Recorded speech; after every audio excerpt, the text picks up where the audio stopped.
இந்திர முதலா என் திசை போற்ற என்ற வரி நமக்கு உணர்த்துவது என்னவென்றால், தன் அடியவர்கள் தன்னை நோக்கி அழைத்தவுடன் அவர்களை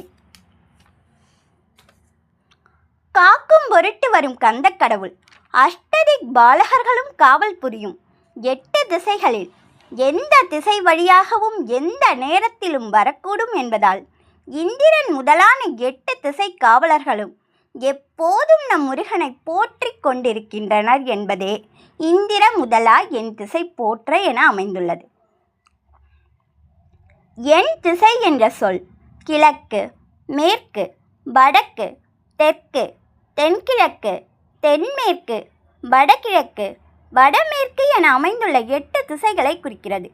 இந்திர முதலா என்ற சொல் திசைகளின் முதல் திசையான கிழக்கு திசையில் காவல் நிற்கும் இந்திரனை குறிக்கிறது.